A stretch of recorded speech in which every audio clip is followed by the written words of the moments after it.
अस्सलामु अलैकुम वरहमतुल्लाहि वबरकातुहु।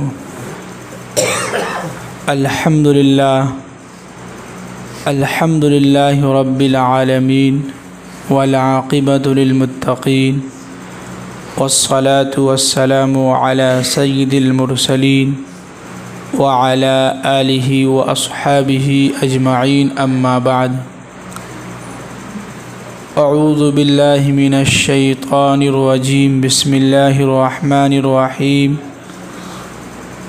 वमन अहसनु क़ौलन मिम्मन दआ इलल्लाहि व अमिल सालिहन व क़ाल इन्ननी मिनल मुस्लिमीन। वला तस्तविल हसनतु वलस्सय्यिअह इदफ़अ बिल्लती हिय अहसनु फ़इज़ल्लज़ी बैनक व बैनहु अदावतुन कअन्नहु वलियुन हमीम। सदक़ल्लाहुल अज़ीम। सब लोग एक मरतबा दरूद शरीफ पढ़ लें। अल्लाहुम्मा सल्लि अला मुहम्मदिन व अला आलि मुहम्मद कमा सल्लैता अला इब्राहीम व अला आलि इब्राहीम इन्नका हमीदुम मजीद। अल्लाहुम्मा बारिक अला मुहम्मदिन व अला आलि मुहम्मद कमा बारकता अला इब्राहीम व अला आलि इब्राहीम इन्नका हमीदुम मजीद। देखिए, अल्लाह का लाख लाख शुक्र और एहसान है कि अल्लाह ने हम सबको ईमान की दौलत से नवाजा है और ईमान वालों के घर में पैदा किया है कि नहीं? ये अल्लाह का करम है, अल्लाह का हमारे ऊपर एहसान है। उनका हम जितना भी शुक्रिया अदा करें बहुत कम है जी।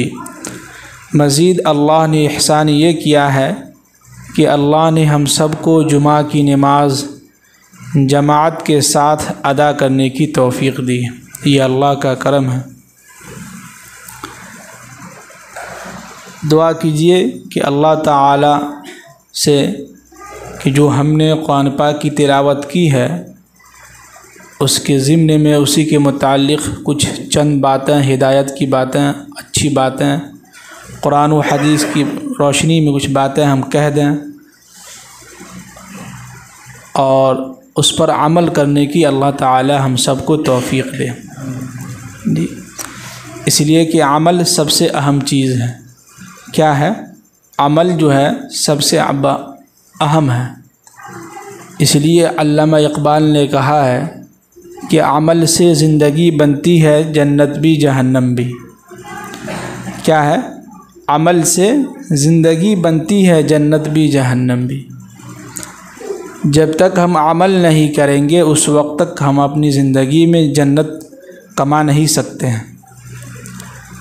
जैसे कि हर एक इंसान को मालूम है कि 5 वक्त की नमाज, यानी मुसलमानों को मालूम है कि 5 वक्त की नमाज क्या है? फ़र्ज़ है। सब लोगों को मालूम ही होगा, मुझे उम्मीद है तमाम मुसलमानों को मालूम होगा कि 5 वक्त की नमाज क्या है? फ़र्ज़ है। लेकिन अमल बहुत कम लोग कर रहे हैं। क्या है? अमल सिर्फ़ जुमा की नमाज पर कर रहे हैं और बाकी 5 वक्त की नमाज क्या है? गायब है। 5 वक्त की नमाज क्या है? गायब है। तो हम ये सोचते हैं कि जुमा की नमाज फ़र्ज़ है, ये समझिए कि हफ्ते का एक त्यौहार है, इसमें तो हमें आना ही है। जुमा की नमाज फ़र्ज़ है, लेकिन उसके साथ साथ 5 वक्त की नमाज क्या है? फ़र्ज़ है। सब इंसान को मालूम है, लेकिन अमल नहीं हो पा रहा है। इसलिए हम यहाँ बैठें सुनें तो कोशिश और नीयत ये करें कि अमल की नीयत से इंशाअल्लाह हम बयान को सुनेंगे और उस पर अमल करेंगे और अपनी ज़िंदगी में लाएंगे तो इंशाअल्लाह कुछ न कुछ फ़ायदा होगा। क्या है? कुछ न कुछ फ़ायदा ज़रूर होगा जी। बाकी जो लोग गर्दन झुका के बैठे हैं, देखिए आपको नींद आएगी। जुमा के बयान में ख़ास तौर से नींद आ जाती है। जलसे वगैरह में तो नींद नहीं आती है, वहाँ पर जो है सो हर तरह के आजू बाजू में लोग हल्ला गुल्ला करते रहता है तो समझ में आ जाता है कि वहाँ नींद नहीं आती है। बहुत कम लोगों को नींद आती है, लेकिन जुमा में क्या है? सुकून रहता है। बयान हो रहा है, सुकून है, इमाम साहब बयान कर रहे हैं, वो अपना ज़िम्मेदारी के काम कर रहे हैं। कुछ लोग ये समझते हैं, सब की बात नहीं कर रहा, कुछ लोग ये समझते हैं इमाम साहब का अपना काम बयान करना है, हमारा काम बैठ के सोना है। जब 2 रकात के लिए जो इमाम साहब जो है नियत बांधेंगे, 2 रकात नमाज अदा करेंगे, अब फट से निकल देंगे। तो कोशिश ये करें सर को उठा के रखेंगे तो इंशाअल्लाह आपको नींद नहीं आएगी। क्या है? इंशाअल्लाह आपको नींद नहीं आएगी। जी देखिए, इस दुनिया के अंदर अल्लाह ताला ने इंसान को जो पैदा किया है, तो इंसान के अंदर समझिए कि हर एक इंसान को एक दूसरे से काम होता है। होता कि नहीं होता है? एक दूसरे की ज़रूरत होती है। जैसे कि एक इंसान दर्जी है तो उसको किसी और लोगों से ज़रूरत हो सकती है कि नहीं? कोई अगर कहे कि नहीं हम कुर्ता नहीं सिलाएंगे दर्जी से, तो किसे सिलवाएंगे? आखिर तो जाना होगा दर्जी के पास ही जाना होगा। कोई अगर इंसान पैसे वाला है, अगर उनसे ज़रूरत होगी और उनसे काम होगा तो हमें उनके पास जाना होगा। जाते हैं कि नहीं जाते हैं? तो इस दुनिया के अंदर हर एक इंसान एक दूसरे के काम आता है। क्या है? हर एक दूसरे के काम आता है। तो इसीलिए अल्लाह ताला ने कुरान पाक के अंदर कुरान जो बयान करता है, हर जगह कुरान इंसानों के ताल्लुक़ से और मुसलमानों के ताल्लुक़ से और आपस में किस तरह से रहा जाए, माशरे के अंदर किस तरह से रहना है, माशरे के अंदर किससे किस तरीक़े से बात करना है, क्या उसका अंदाज़ होना चाहिए, ये सारी चीज़ें कुरान ने बयान किया है। जैसे कि पिछले मंगल या बुध को तफसीर में गुज़रा है फ़िरऔन और मूसा के बारे में। हज़रत मूसा अलैहिस्सलाम और फ़िरऔन। हज़रत मूसा अलैहिस्सलाम वाहिद एक नबी हैं, सबसे पहला नबी हैं जिनका सबसे ज़्यादा कुरान में तज़किरा आया है। जगह जगह पर तज़किरा किया, कुरान ने बयान किया, उसको वहाँ लिखा है। उसमें फ़िरऔन ये क्या कहता है कि मुझे बताओ कि मैं फ़िरऔन से अच्छा हूँ या फ़िरऔन अच्छा है। यानी अपने कौम के सामने क्या कह रहा है कि मैं जो है फ़िरऔन से सबसे ज़्यादा बेहतर हूँ, सबसे अच्छा मैं हूँ, लिहाजा मेरी बात मानो। और मूसा जो है उसके पास कुछ भी नहीं है। क्या है? मूसा के पास कुछ भी नहीं है। मूसा की बुराई कर रहे हैं, उनकी जो है तौहीन कर रहे हैं सबके सामने। फ़हुव महीन, महीन के माना आते हैं तौहीन करना। अल्लज़ी ख़लक़नी फ़हुव यहदीन वल्लज़ी हुवा युतइमुनी व यस्क़ीन। तो यहाँ पर फ़िरऔन ने हज़रत मूसा अला नबीना अलैहिस्सलातु वस्सलाम की तौहीन की, उनकी बेइज्जती की। तो अल्लाह ने उनको क्या कहा कि फ़जअलनाहुम सलफ़ा। ये सब के सब गए गुज़रे कौम थे, बहुत ही घटिया कौम थे, बहुत ही नीच गिरा हुआ कौम था। और वमसलन लिल आखिरीन, और आखिरत तक के आने वाले लोगों के लिए हमने एक निशानी बना दिया है कि जो शख्स भी अपने आप में तकब्बुर करेगा, घमंड करेगा और एक दूसरे को नीचा समझेगा, एक दूसरे को घटिया समझेगा, एक दूसरे की सब के सामने बेइज्जती करेगा, तो उसको हम ऐसे ही ज़लील और रुसवा करेंगे और लोगों को दिखलाएंगे कि जो शख्स भी ऐसा करेगा उसके साथ ऐसा होगा।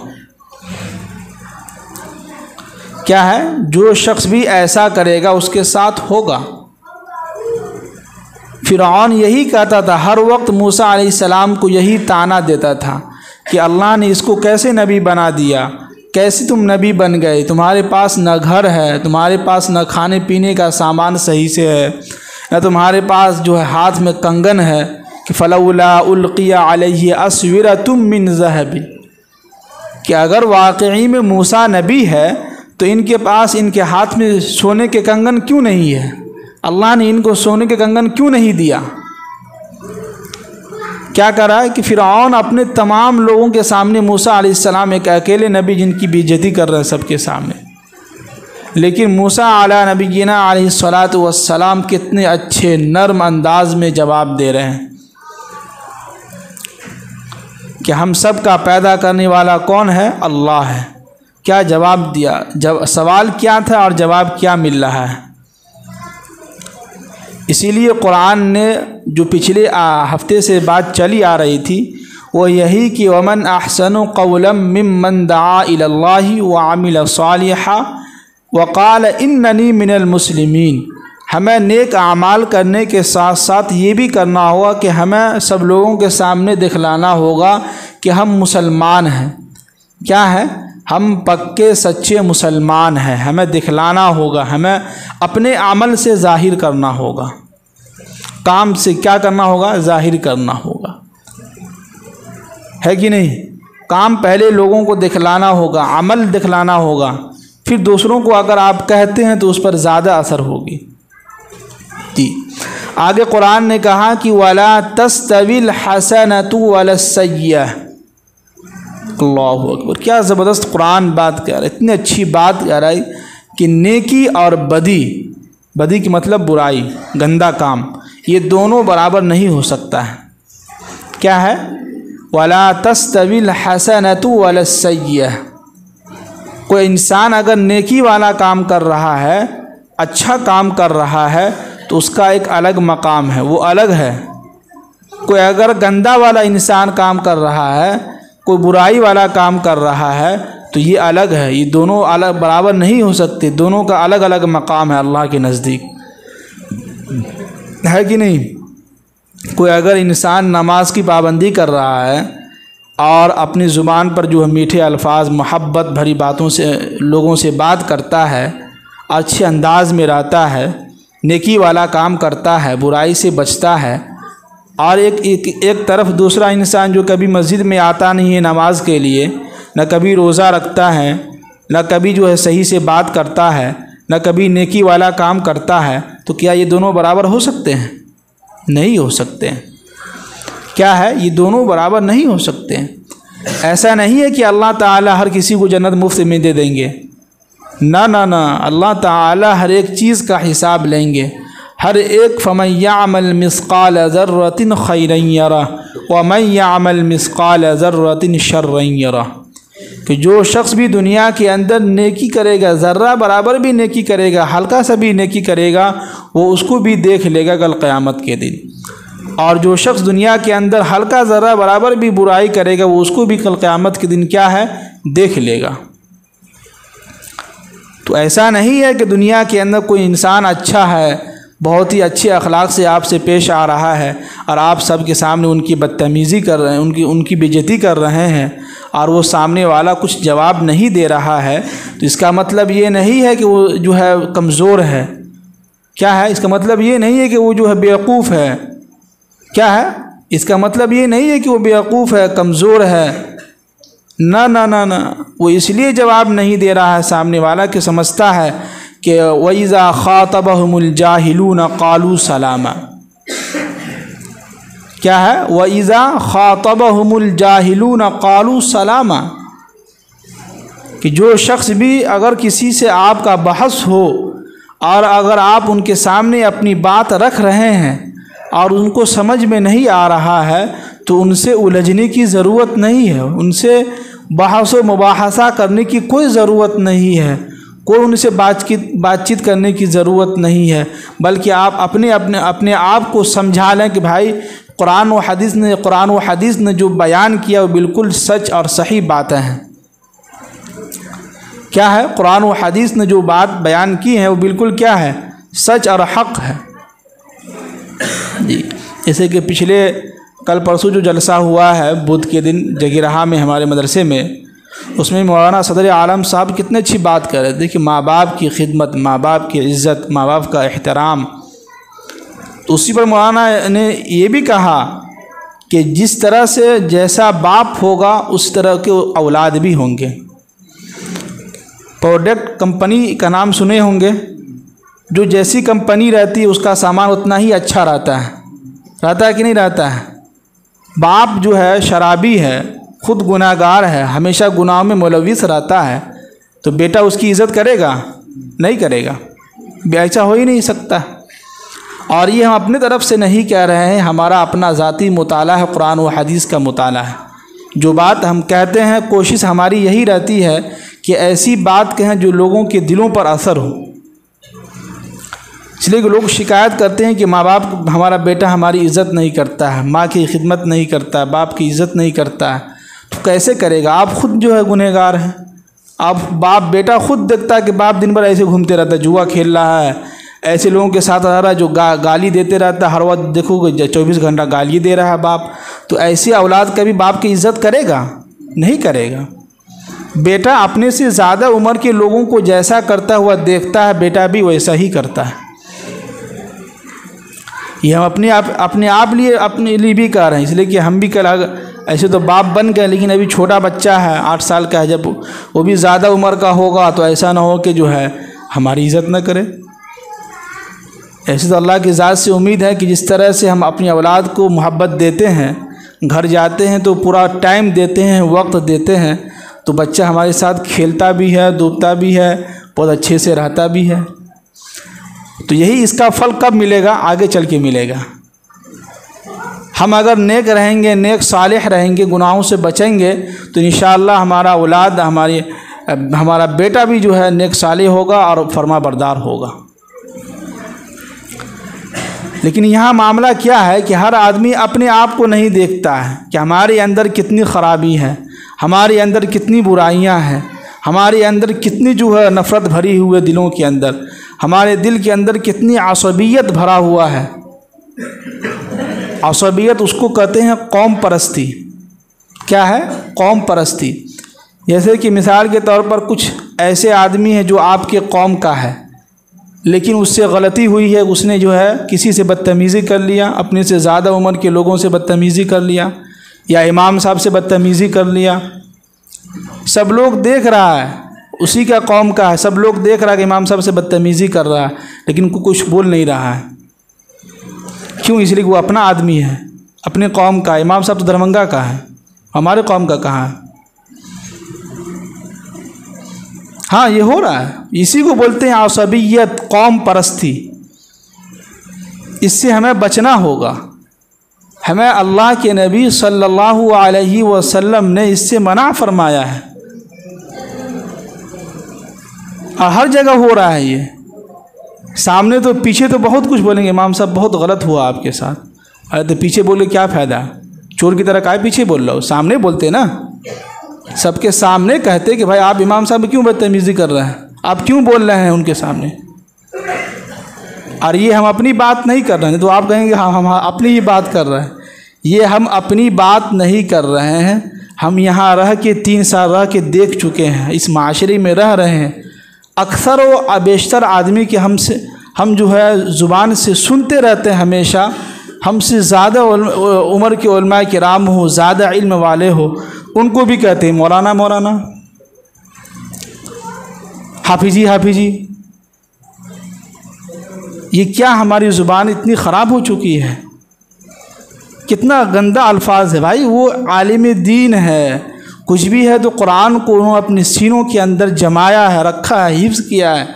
कुरान का तर्जुमा उसके अंदर उन्होंने अपने दिल के अंदर महफूज किया है, हदीस का उसका पूरा इल्म है। ऐसे शख्स को आप कहते हैं हवत मौलाना मौलाना, हाफिजी हाफिजी। ये कौन सा तरीक़ा है? कम से कम अगर आप साहब अगर लगा देते हैं तो ऐसी बात नहीं कि आपकी इज़्ज़त घट जाएगी।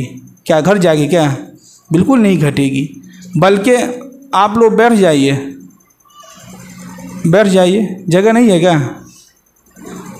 ओ कुर्सी चाहिए, अच्छा। एक गिलास पानी लिया कोई महफूज। तो क्या है कि हम जो है क्या एक दूसरों की इज़्ज़त नहीं करते, हमारे दिलों के अंदर नफ़रत भरा हुआ है, असबियत भरा हुआ है।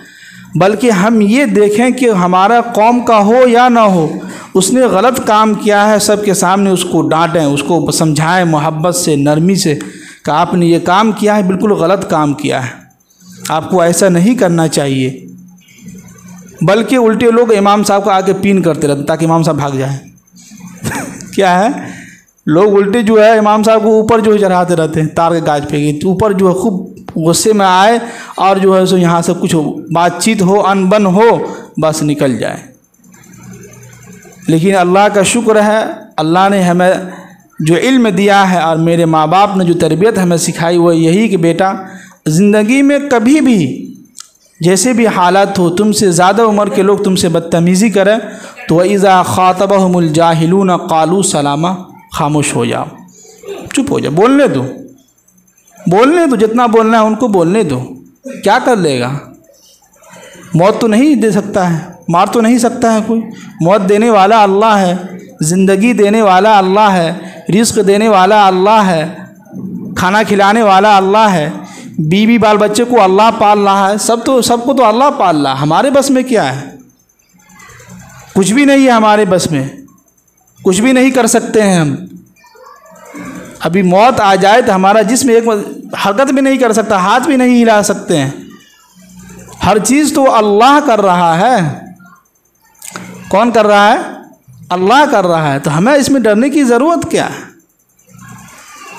इसलिए हम जो लोग भी मुझसे कुछ कहते हैं, जैसे जलसे में भी कई लोग जो है इस तरह की बातें कहे कि जलसे का निज़ाम आगे पीछे हो गया, ये हो गया, वो हो गया। ऐसे तो सारा निज़ाम टेंट वगैरह का हमारी ज़िम्मेदारी थी, किस तरह से सेटिंग करना नहीं करना है, पूरा निज़ाम तो हम ही चलाए हैं। लेकिन इंसान से गलती हो जाती है। कई लोगों ने हमें सुनाया भी, लेकिन अल्लाह का शुक्र है अभी तक किसी को जवाब नहीं दिया है। बोल लो, जितना बोलना है बोल लो ना, बोलने से क्या जा रहा है? हमारा काम सुनना है, सुन लेते हैं। वहीं पर अगर उनका हम जवाब दे देते हैं तो ये बदतमीज़ी हो जाएगी, ये हमारे शान के ख़िलाफ़ होगा। भाई तो आप तो कुरान और हदीस के इल्म वाले हैं, आप क्यों किसी के साथ बदतमीज़ी कर रहे हैं? तो अल्लाह का शुक्र, इस पर हम कोशिश भी करते हैं और मेहनत भी करते हैं, इस पर हम अमल भी करते हैं। और हमारा यही कोशिश रहता है कि कोई कुछ भी बोले, हमारा काम जो अपना काम करेंगे, हमारे जो समझ में आएगा वो हम काम करेंगे। इसलिए अल्लाह ताला ने कुरान पाक के अंदर साफ साफ फरमाया कि वला तस्तविल हसनतु वला सय्यह, नेकी और बदी ये दोनों बराबर नहीं हो सकते हैं। अल्लाह के नज़दीक सबका एक अलग अलग मकाम है, सबकी एक अलग अलग इज़्ज़त व मकाम है, उनका एक आला मर्तबा है। और इस दुनिया के अंदर सबसे ज़्यादा अगर जिसको अल्लाह ताला ने प्रोटोकॉल दिया है और अल्लाह के नबी सल्लल्लाहु अलैहि वसल्लम ने जो इज़्ज़तें दी हैं,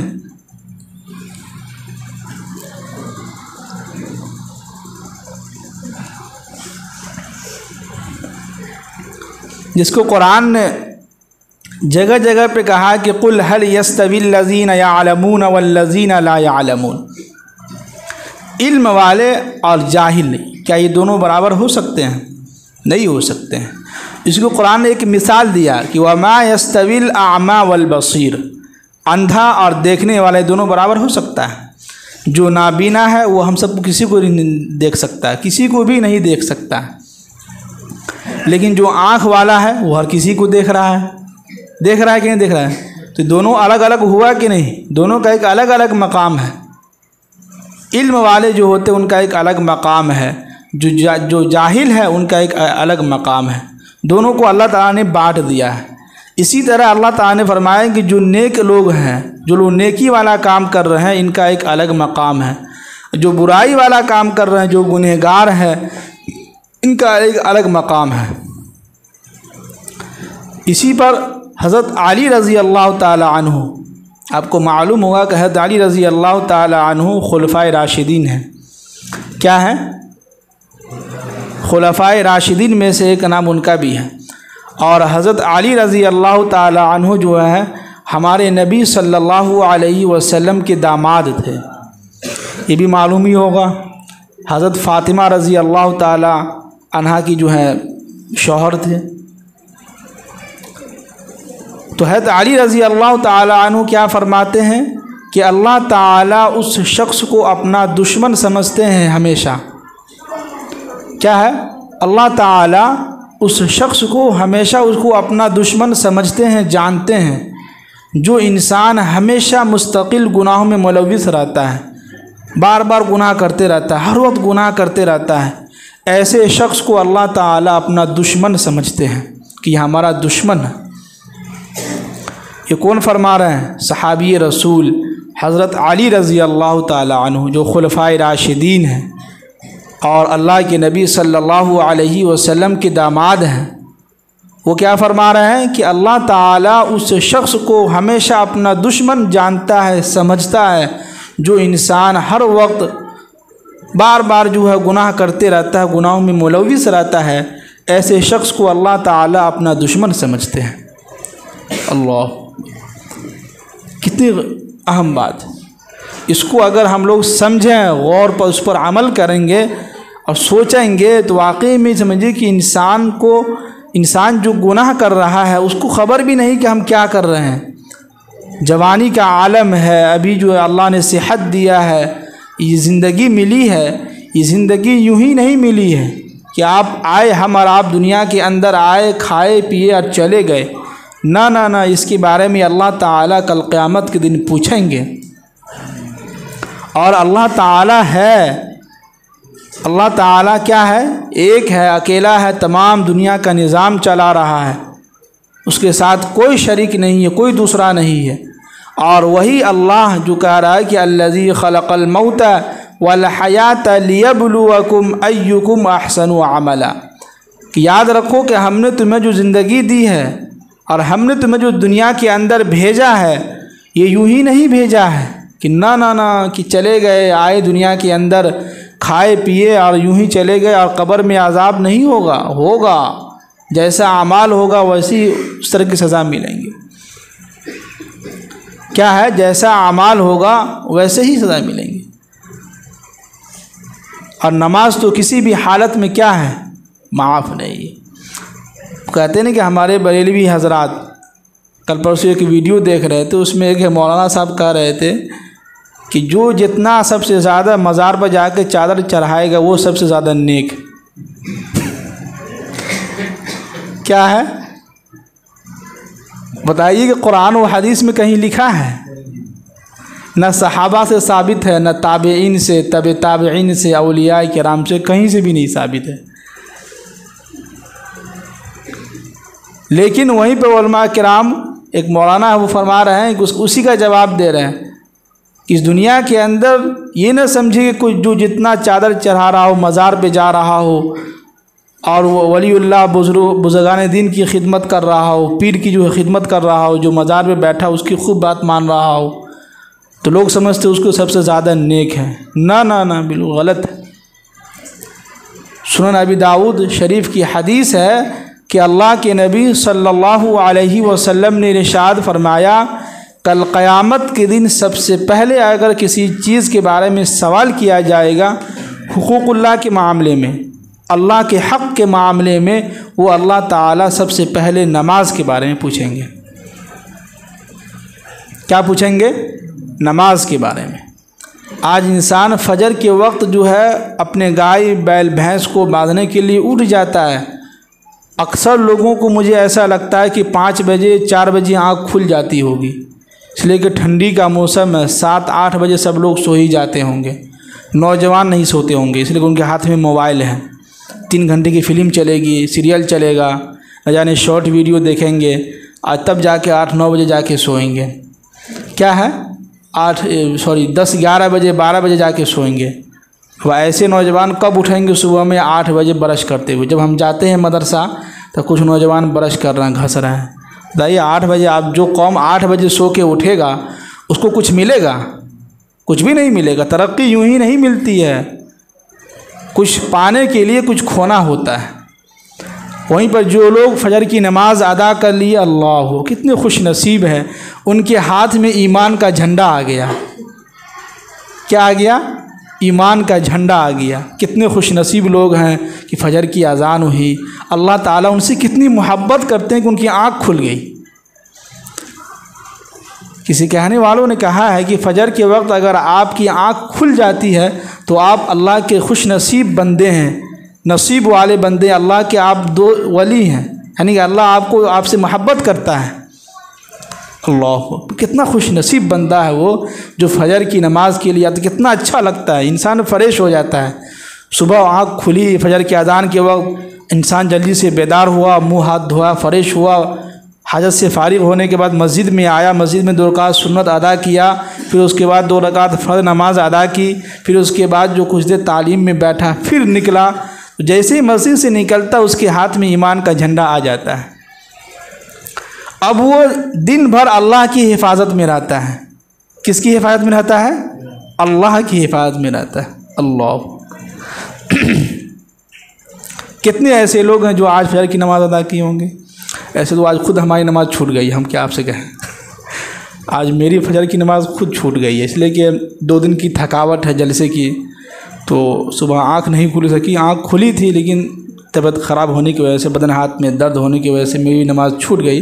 लेकिन अल्लाह का शुक्र हमने नमाज़ अदा की है, क़ज़ा हो गई थी। लेकिन अल्लाह का शुक्र है जलसे में रहे, इतनी मशगूली थी, दिन भर हम नमाज हमारी क़ज़ा नहीं हुई है। जलसे के दिन, बुध के दिन जलसा था, पूरे दिन वहाँ रहे। जलसे का जो है टेंट वगैरह जो इंतज़ाम कराया, सब उसको खाना वाना खिलाना था हमारी ज़िम्मेदारी। सब कराने के बावजूद भी यहाँ आके हमने ज़ोहर की नमाज़ अदा करवाई। असर की नमाज़ वहीं हुई, शायद जलसा गाह में, वहीं पे हमने नमाज़ अदा की। मगरिब की भी नमाज़ वहीं जलसा गाह में हुई और इशा की भी नमाज़ उसी जगह पे हुई। फजर की नमाज़ भी हमने वहीं पे अदा किया। अल्लाह का शुक्र कि नमाज क़ज़ा नहीं हुई, जबकि हम मशगूल थे। जलसे का आज था, सब लोगों को देखना संभालना, लेकिन अल्लाह का शुक्र है उसके बावजूद भी नमाज क़ज़ा नहीं हुई, नमाज नहीं छूटी। तो क्या है कि जो शख्स, इसलिए अल्लाह ताला के नज़दीक जो लोग नेकी वाला काम कर रहे हैं और जो बुराई वाला काम कर रहे हैं, ये दोनों बराबर नहीं हो सकते। उसी के कुरान ने कहा कि वला तस्तविल हसनतु वलस्सय्य्यह। तो ये दोनों चीज़ें हैं, नेकी और बदी बुराई, ये दोनों बराबर नहीं हो सकता है, ये दोनों इंसान बराबर नहीं हो सकता है। तो आज के इस आयत में हमारा पैगाम यही जाता है कि हम अपनी ज़िंदगी के अंदर, हम सब अक्लमंद हैं। अल्लाह ने सबको अक़ल दिया है, होशियार हैं। सब लोग नौजवान बैठे हैं, कुछ लोग ज़्यादा उम्र के लोग हैं। सब लोग गौर से सुन रहे हैं, माशाअल्लाह, समझ भी रहे हैं। अब आपकी ज़िम्मेदारी ही कि आप क्या बनना चाहते हैं। हमारी भी ज़िम्मेदारी है, हम भी अपने आप पर कोशिश करेंगे, हम भी अमल करेंगे और हम सब लोग अमल करें, कोशिश करें कि भाई नेक बनने की कोशिश करें। क्या बनेंगे? नेक बनेंगे ना इंशाअल्लाह सब लोग जी। इसलिए कि नेकी जो काम है, नेकी वाला जो काम है, नेक जो लोग, उनका मकाम बहुत ऊंचा है। जो गुनाह वाला काम करता है, जो लोग बुराई वाला काम करता है, गुनहगार है, उसको अल्लाह ताला देखता भी नहीं है। हाँ, एक मसला है कि जहाँ तक रिस्क का ताल्लुक़ है, पैसे का ताल्लुक़ है, तो लोगों के दिमाग में ये बात आती है कि फ़लाँ तो बहुत गुनहगार है, कुछ भी नहीं करता है, नेकी वाला काम भी नहीं करता, फिर भी अल्लाह उसको दे रहा है। तो देखिए, दुनिया के अंदर अल्लाह ताला हर एक बंदे को रिस्क खूब दे रहा है, अपने उसके मुक़द्दर के मुताबिक क्या है, सबको दे रहा है। रिस्क अल्लाह ताला किसी से नहीं छीनता है। क्या है, पैसे, माल और दौलत, अल्लाह ताला कितना भी उससे नाराज़ रहे, किसी से नहीं छीनता है। अब देखें दुनिया के अंदर कितने ऐसे काफिर लोग हैं, गुनहगार लोग हैं, दिन भर रात भर आर्केस्ट्रा देख रहे हैं, फिर भी अल्लाह उसको रिस्क दे रहा है कि नहीं दे रहा है, पैसा दे रहा है कि नहीं दे रहा है, खा रहा है कि नहीं खा रहा है, सबकी ज़िंदगी गुजर रही है। हाँ, अगर उससे जो तौफीक जो छीन लिया है, जो सबसे नेकी वाला काम, वो नमाज की तौफीक, नेक काम करने की तौफीक अल्लाह ने उसे छीन लिया है। उसके अंदर नेक काम करने का जो है क्षमता ही पैदा नहीं होता है, कुछ भी नहीं कर सकता है। इसलिए हम सब कोशिश ये करें कि नेक बनने की कोशिश करें। सब लोग अमल करेंगे ना इंशाअल्लाह, अल्लाह ताला हम सब को अमल करने की तौफीक नसीब फरमाए।